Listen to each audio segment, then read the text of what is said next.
Hello, everybody, and welcome to this episode of Real Life, Real Crime Daily for Wednesday, Hump Day, May the 15th of 2024. And I'm your host, Woody Overton. And to get the elephant out of the room before we start, yes, it's been a minute. We've been dropping old episodes of this and that and another. And y'all, unfortunately, there is a business side to podcasts, and certain things happen that are obviously out of my control that have to be fixed. And until they are fixed, guess what?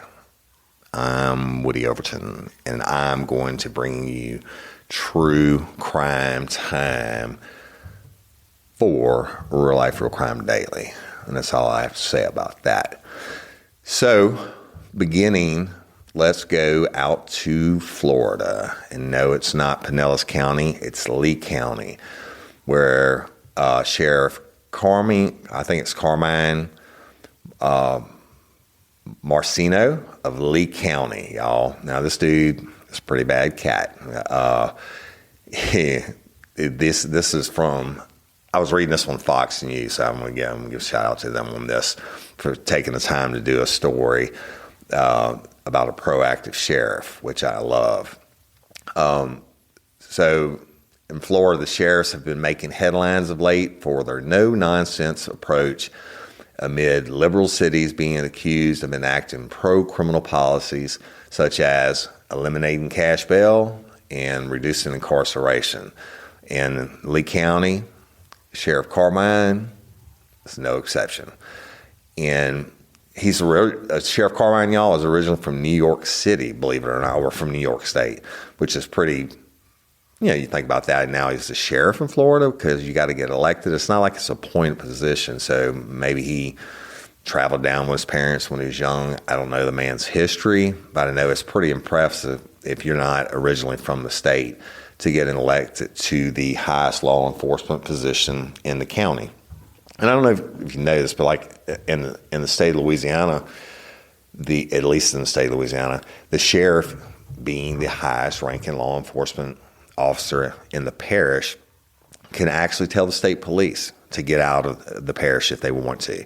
I mean, they have the ultimate stroke. And this actually happened one time in Livingston Parish way back when Sheriff Odom Gray's got the red ass with the state police, kicked him out. And the governor had to step in and get him to allow him back into the parish. So I don't know if it's the same way in Florida, but hats off to him. And here we go. So Sheriff Carmine is taking a hard line on criminals who think they can play in his county. And he warns, I will hunt them down. And he blasted the liberal cities for trying to tiptoe around taking a hard line on criminal behavior. He said, my message is clear. If you think you can deal poison and commit crime, stay clear of Lee County and all the great state of Florida, we're ready, and we will absolutely fine you, hunt you down, and charge you to force the extent of the law. And then he said this in an interview of Fox News, y'all. He also said he is noticing that people on the far left are fleeing New York and California, and that they go to Florida because of the safety net set by Governor DeSantis, y'all, his administration. But then he says they begin voting for the same political perspective that turned their towns to anarchy. And he said they want to leave California. They want to leave New York, okay? Then they come down to a state like Florida, where we are law and order, and they don't change their views, he said. You left a place where there's havoc, where people can rob, steal, loot, do drugs in safe havens, and then you're upset that it's so bad there, and you come here and still do the same thing, same action, same result.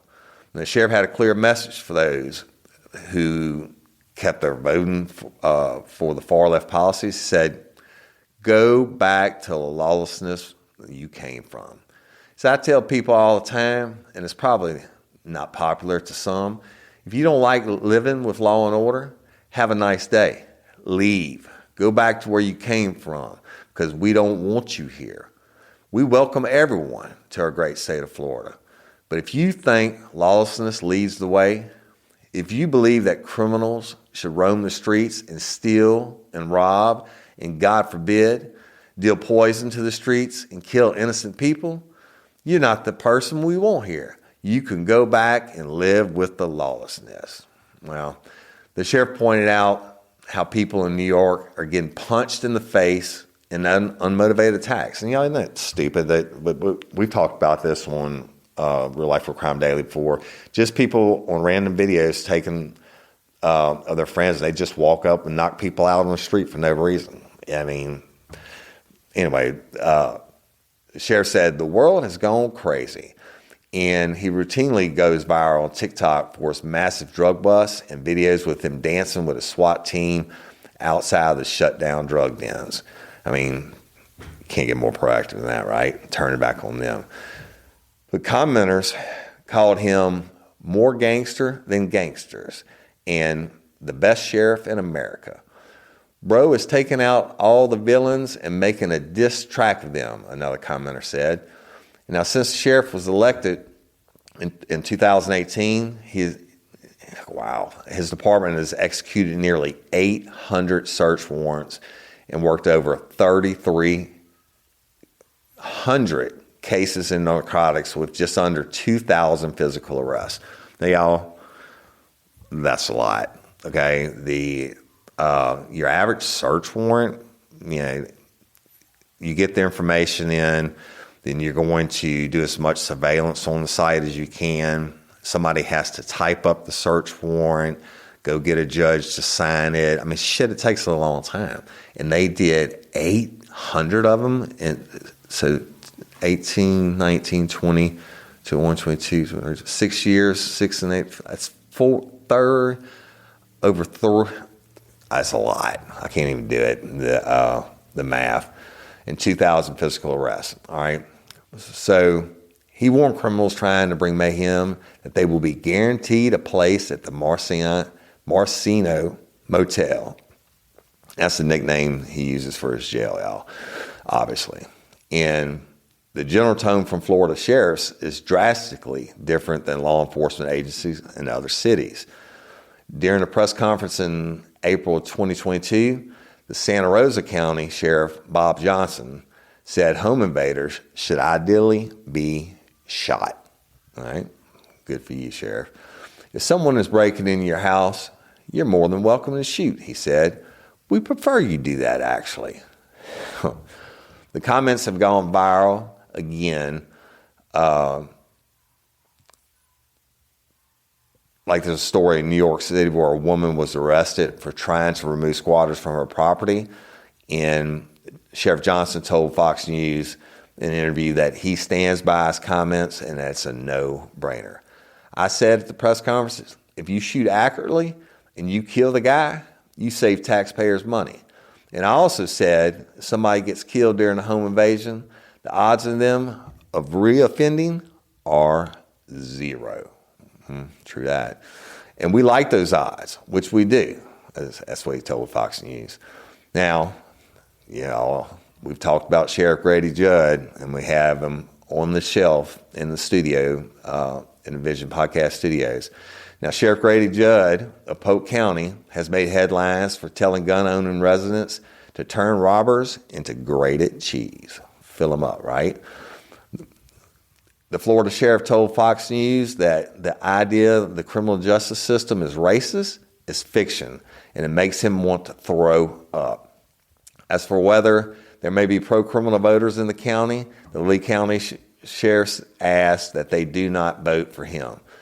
I tell people routinely, if you don't like what I stand for, law and order, and you don't like that we incarcerate bad people, I'm not the person to vote for. I prefer you don't vote for me. Wow, that's pretty crazy, pretty ballsy, but this y'all know I am not a political person on this show. So when they were quoted about these cities and people coming from the cities and all that, that's not me. That was Fox News in Fox News article, but have some balls to stand up. We got to do something to try to change the way shit's going down. And I think the top law enforcement official in these counties, standing up and saying, hey, we're going to deal with you, right? Bring your shit here if you want to. I think that would probably serve as somewhat of a deterrent for these bad guys to go try somewhere else. But good luck with them, right? But anyway, let me take you, as Owago would say, across the pond, and we're going to Thailand, right? Wow, this story's kind of crazy. Now, I like all the Transformer movies, and I remember Transformers when I was a kid, Optimus Prime and Bumblebee and all that. I watched all these movies with my son, and they're action-packed and all that good stuff. And pretty cool characters, pretty cool idea. Well, in Thailand, somebody really liked them a lot. And Thailand authorities made a startling discovery when they busted open life-size Transformer robot statues and retrieved over 700 pounds of ketamine, y'all. Now, ketamine is bad shit. I mean, it's horse tranquilizer, and it's commonly used by people to get high, but it doesn't take but just a tad bit. And they got 700 pounds, which can be diluted down into, I would guess, thousands of pounds. But Transformer robots, let me continue. So they say in another interview, currently we are facing a drug trafficking problem with transitional crime networks hidden in all regions, using Thailand as a base to smuggle drugs to third countries continuously through international shipments via air or sea. This was with the police lieutenant general, I ain't even try to pronounce this dude's name, Banarat Lakbun told, that's what he told the reporters after the bust, which happened on April 25th. Now, Australian authorities found 220 pounds of meth that an unidentified woman tried to smuggle inside a food processing machine on March 12th. Now, how the fuck you fit 220 pounds inside a food processing machine? It must have been a big fucking machine. And they kept an eye on her activities in the following weeks. This is according to the viral press, y'all. And they said she allegedly tried to smuggle an even bigger batch of drugs inside the bases of life-size statues of Transformer characters. Optimus Prime, that's the big truck. Bumblebee, that's the Camaro. And Green Light, I have no idea about that one. And others. Now, the statues were to go to a movie exhibition in Taiwan. Now, the woman paid almost $4,800 to a shipping company to help her transport the statues. And the authorities said she had received instructions from another unidentified woman in Laos who would receive the drugs. The Narcotics Board claimed that the drugs originated in Cambodia, and they have agents working to track down any accomplices in Taiwan. And they said the ONCB has cooperation projects with the Airport Interdiction Task Force to suppress and intercept drugs in airports, and the Seaport Interdiction Task Force, naturally for intercepted drugs imports to the inner part of the country and exports to third parties. Thai authorities have intercepted more than 4 tons of crystal meth, 2 tons of ketamine, and over 580 pounds of heroin in their bust. That's crazy. That's a shit ton of dope, bro. And that, I think y'all, I'm not sure, but I think in these countries, you get the fucking death penalty. All right, it's not like here where you get the slap on the wrist and do whatever. Some of those countries over there, they execute your ass, right? They will put you to death for dealing dope in their country. Obviously, it's not a very good deterrent because they're still doing it. But a food processor, possibly, I guess. I don't know how big that thing would have to be to have that many pounds of meth in it. But the law of supply and demand, and I guess her using the transformer robots, she probably paid fucking 30 or 40,000 or more just for those. But I guess it doesn't matter when you making millions in the illegal trade. So, all right, well, normally we would be going around the room, but let me just go ahead and lay another story on you. Spark something uncommon this holiday with just the right gift from Uncommon Goods. The busy holiday season is here, and Uncommon Goods makes it less stressful with incredible hand-picked gifts for everyone on your list, all in one spot. Gifts to spark joy, wonder, delight, and that's exactly what I wanted feeling. Hey, y'all, I ordered a super cool piece. It's a candle with a sculpture of LSU's Tiger Stadium on top of it. And each officially licensed laser cut wooden replica features up to 4 layers of detail, creating a bird's eye view of a specific football field, seating section, and more. And every label includes your stadium's name, the team's logo, and school location. And it has a coconut, soy, vegan wax infused with sandalwood smell that creates tailgates and touchdown scent profile, reminiscent of game day. It's invigorating like fresh cut grass and nostalgic like smoke from a pre-game grill, and calming like the crisp autumn air of a new semester on campus.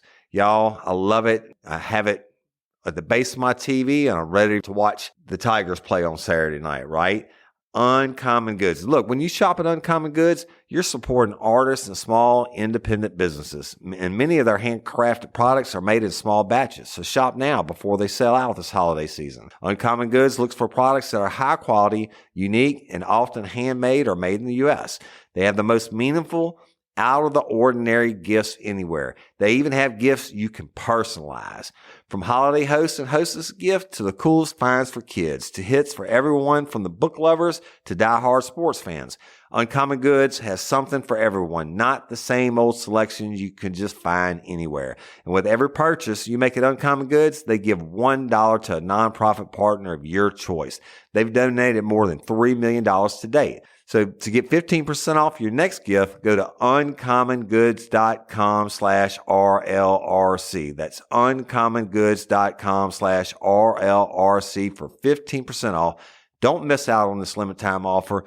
Uncommon Goods, we're all out of the ordinary. Hey, y'all. Changing my wardrobe from summer to fall, it's never easy.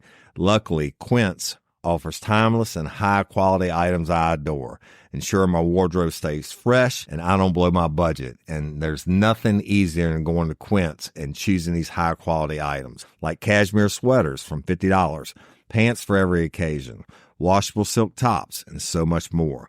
The best part? All Quince items are priced 50 to 80% less than similar brands.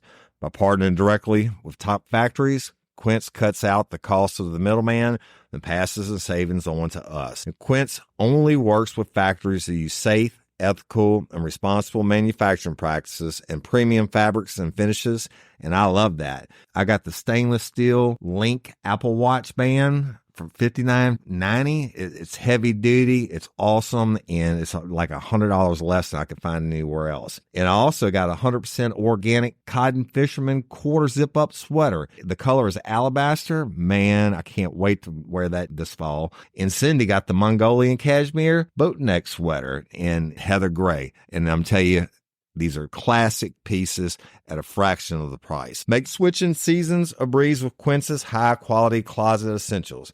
Go to quince.com/RLRC for free shipping on your order and 365-day returns. That's QUINCE.com/RLRC to get free shipping and 365-day returns. Quince.com/RLRC. You'll thank me later. Let's go back to Florida, okay? This one's a little disturbing, but I'm glad that they got it straight. A Florida Sheriff's Office recently announced that it has identified the victim in a homicide case nearly 4 decades. It's 40 years, y'all. Or 30, I think this case was 38 years old, after the investigation went cold. Now, you know I love to solve a good cold case. But the St. Johns County Sheriff's Office said in a May 8th press release that human remains were found in a shallow grave on Crescent Beach in April of 1985.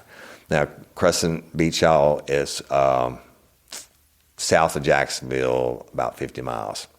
It said the initial investigation revealed the victim was a white female, possibly between the ages of 30 and 50 at the time of her death. And due to the circumstances, the manner of death was determined to be homicide. Y'all, autopsy is just a process of elimination. Generally, if they go through and they don't find any bullet holes or crushed skulls or whatever, and they figure the victim is too healthy or too young to, just fall over and die by themselves, then they'll name it a homicide. But after years of efforts to advance the case, the remains were finally sent to the Othram lab, which is a private forensics lab, and they sent them in 2023. Now, leads were developed, and investigators visited potential relatives and collected DNA samples. Now, the remains ultimately were identified as Mary Alice Pulse in January of 2024, y'all. The Othram team was able to develop a DNA extract and build a DNA profile for the victim. This is what the Sheriff's Office said. The profile was submitted to consumer genealogy databases, where users have submitted their DNA and provided consent for comparison searches. This search resulted in possible relatives of the victim. Hey, if you've done it, I've done it. I can't remember the name of the one. I gave it to my parents years ago when it first came out, and Cindy and I had our DNA done. So, but if you did it and you're a murderer, if the cops use it, or like in this case, you're a victim, that I'm sure whoever killed her is dead as fuck. But if you've submitted your shit, you better hope and you're a killer, you better hope you didn't check the box that says it can be shared. But anyway, the profile was submitted, and they developed the possible relatives of the victim, and it came back that Pulse, who is the victim, was born in 1943 and raised in Maryland. She was last seen by her family in 1968 after leaving with her boyfriend, John Thomas Fugit. That's Fugitt. And they said, due to the times, communication was not great. This is according to Sergeant Gene Tolbert. He said, the belief is that Mary Alice, and he went by Tommy, had kind of moved off together, potentially to either Florida or Georgia. Investigators discovered that Pulse had burr holes in her skull, which show she underwent brain surgery after 1968. That's pretty crazy. Authorities believe she was involved in some type of event that caused a traumatic injury and would have required hospitalization. So the chief medical examiner advised these injuries, in addition to the surgical burr holes, are indicative of severe trauma that would have required hospitalization, such as being involved in a vehicle crash or being struck by a vehicle. And additionally, the doctor, who's Dr. Sneed, discovered evidence of an abscess in the upper gum line of the skull that would have caused discomfort and pain. Now, the analysis provided by Dr. Sneed is for historical purposes and are not related to the cause of death at the time of the homicide. Y'all, that's, again, they go back and they look at it in the autopsy. They would have seen the holes in her head, but they figured out their medical, they're for medical reasons, et cetera, not bullet holes. And they use that to develop their case, if it ever came about like it did 40 years later in this one. Now, Fugit is still considered a person of interest in the case, but guess what? Shitbag's already in hell. He died. If allegedly, allegedly he did it. But the detectives learned that Fugit, who was known to go by an alias of Billy Joe Wallace, was sentenced to death in Georgia related to a 1981 murder of a male roommate. And this according to the sheriff's office. They said Fugit died in prison prior to his execution. Figure it out, right? Sheriff Rob Hardwick called the homicide investigation a powerful example that we will never give up. And the combination of highly skilled detectives and advanced DNA technology has given Mary Alice's family some answers about her disappearance close to 40 years ago. Our major crimes detectives are some of the best in the business, and I'm proud of their dedication to be a voice for homicide victims and their families as we seek closures for loved ones. And the St. Johns County Sheriff's Office is actively still investigating the homicide, y'all, and hats off to them for getting it done, for not giving up, and hats off to that sheriff for approving the funding and to send it to the lab. It's pretty crazy that you go back and the guy who allegedly is their main suspect, he already died in prison, right? So I guess the fires of hell burned a little bit brighter when he died anyway. So that's another crazy ass case. All right, I'm gonna do one more. It'll be a little bit shorter episode today till we get our shit straight. And I told y'all on a previous episode of Real Life Real Crime Daily about the man out of Holden, Louisiana, who was convicted, Glenn Sullivan, convicted of however many counts of what used to be aggravated rape for us. Now they changed it to first degree rape. And ultimately, he sentenced to 55 years or something like that, and castration. He had the choice. They either cut his nuts off, or he can take the chemical castration, which I guess, I need to research that, but I guess this, keeps you from getting an erection or something like that. And I don't really understand either one of those, other than it being used as a deterrent, because I believe sex is 99% mental. I mean, I had dealings with a 82-year-old man who was still, he was a child molester, and he, when I caught up with him, he was still viewing the child porn and everything else, but he openly admitted to me that he couldn't get an erection anymore. He just did it, I guess, because he'd been doing it forever. But let's come back to Livingston Parish now. That one I told you about in Glenn Sullivan, and he took the didn't take it. He was given the castration, and it has to be carried out within 5 years of him getting released. Well, Glenn's my age, all right, and I'm 54, and if he does, he's going to do more than half of 50. He's going to die in prison, so it doesn't matter. But let's come back to Livingston. In Livingston Parish, right here where I'm at right now, I'm recording this shit, a Walker man, okay, and that's right down the road, 5 miles from us. A Walker man was sentenced Thursday to 30 years in prison following a conviction in a 2021 investigation involving the rape of 3 juveniles. Now, Blake Lott was convicted on 3 counts of second-degree rape. Piece of shit. Now, Livingston Parish Sheriff's Office began investigating Lott in April of 2021 after a juvenile disclosed that she was being sexually assaulted. The investigation led to 2 additional juvenile victims. This happens all the time.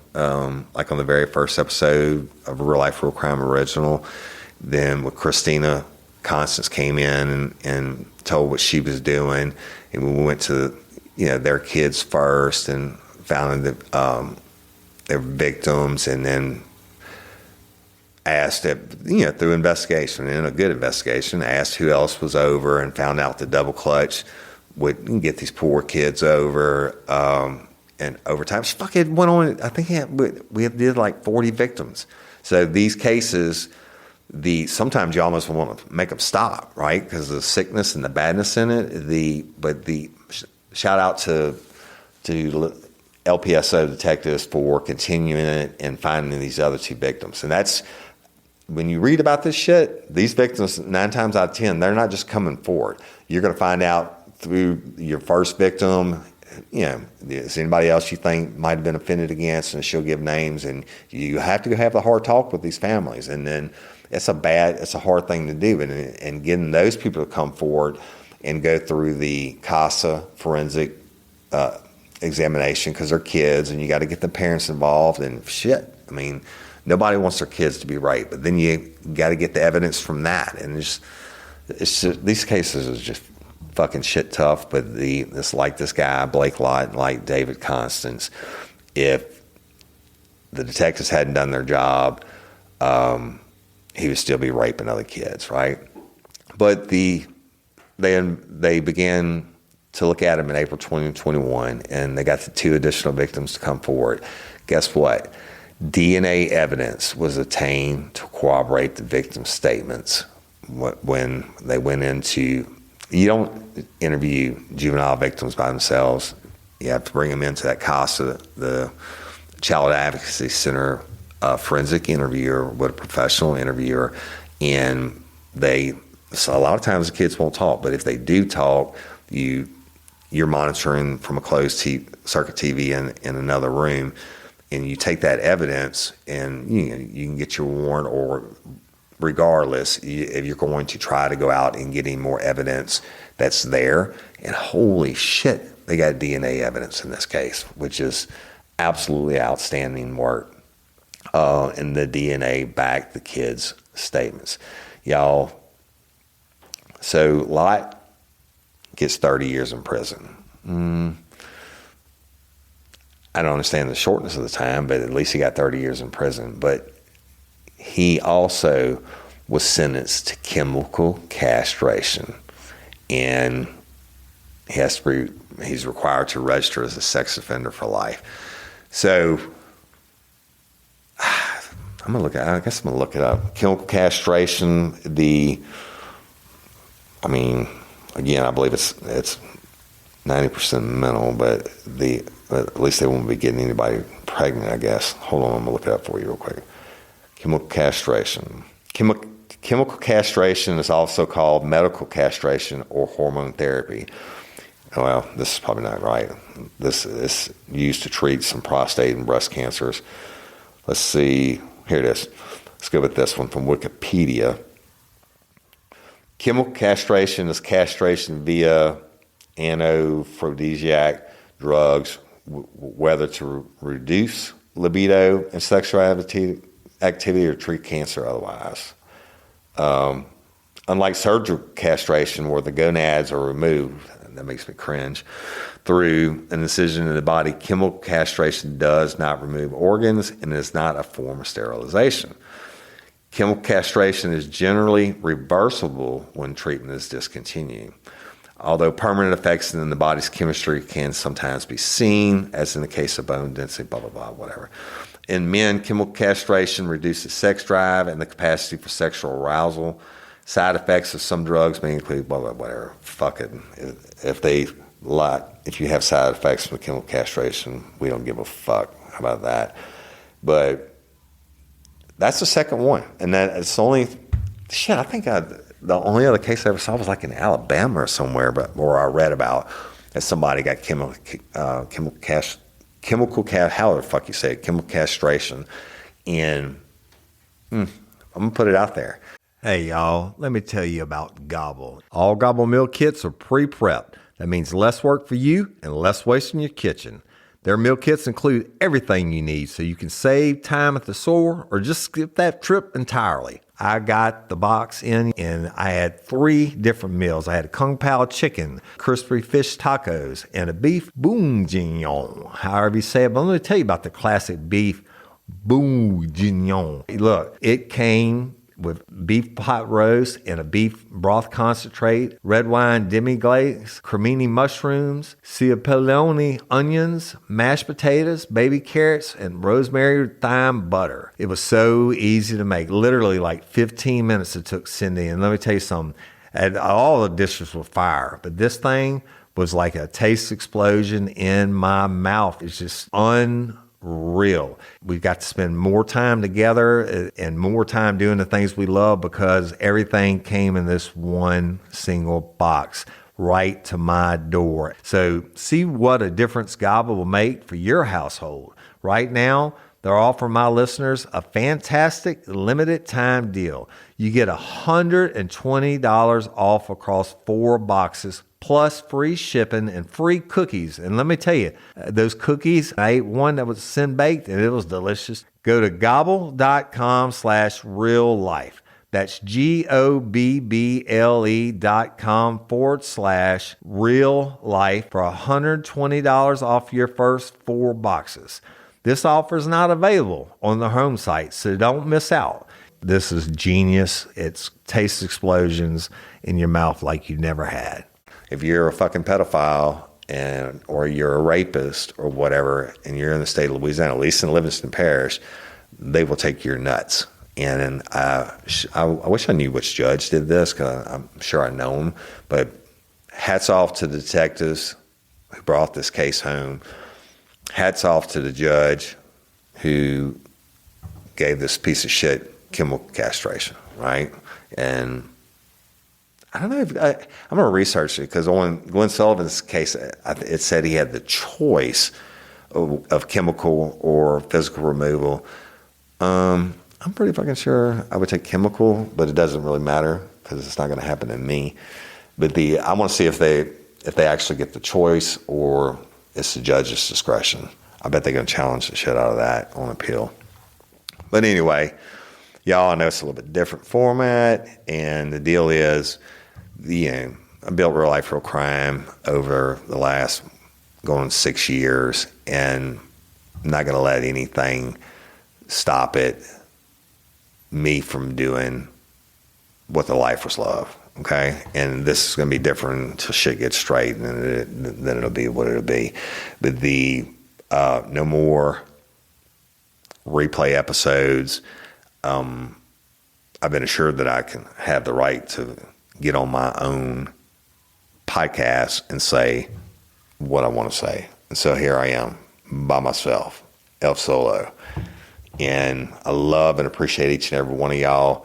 I truly, truly do. And thank you for standing by us through these times. And for everyone who comments and asks and all that stuff, believe me, I would tell you everything. I'm a straight shooter. I would tell you everything I could if I could, but legally I just can't. But thank you for the concern, and thank you for your comments and everything else. And I'm not talking about the bad shit. I'm talking about the good stuff. Hey, where's the show at? That means y'all are listening, and I appreciate it. And I love and appreciate each and every one of y'all.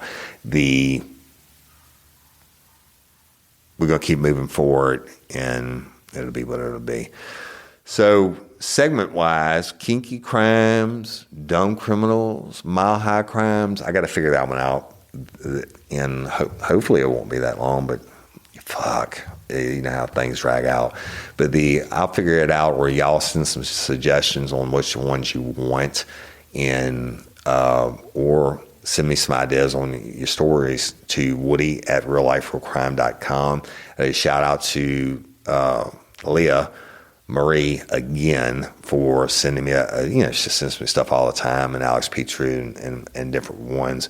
But y'all, if you have an idea, and other fans that I just can't remember your name right now, but if you have a story idea, send it to woody@realliferealcrime.com. Okay, and I'll look at it. I can't promise you we're going to run it, but I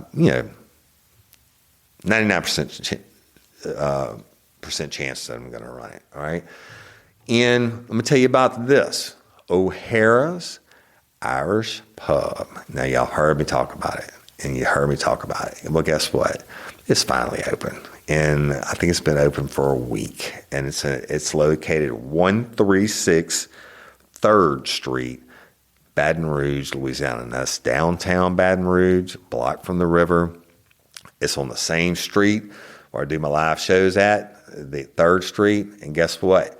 The guy that owns the basin, Brian Lott, he owns O'Hara's Irish Pub. And guess what the saying is? Welcome home. All right. Now, this weekend, let me get my dates straight. I'm definitely going to be down there. Cindy and I will be down there. I don't think it's going to be the official grand opening where it's the big blowout party, but the bar is open every day except for Monday from 3 p.m. until coldest fucking beer in Baton Rouge, best whiskey, anything Irish that you like, right? And Brian knows what he's doing. He has a great staff. They're awesome. We're going to be down there this weekend, which is the 17th and 18th.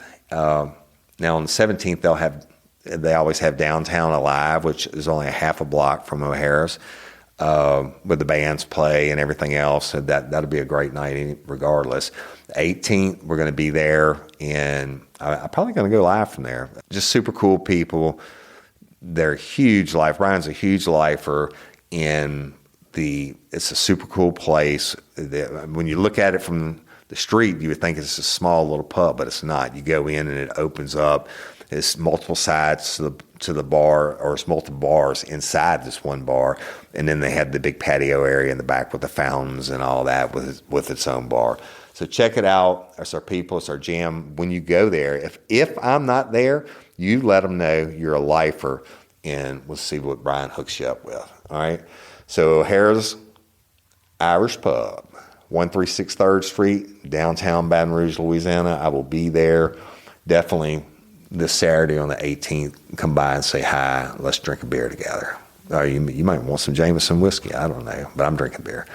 And we will see you there, right? And this is Real Life, Real Crime Daily for the first time in a long time for Hump Day Wednesday. And I'm your host, Woody Overton. For Real Life, Real Crime Daily. Peace.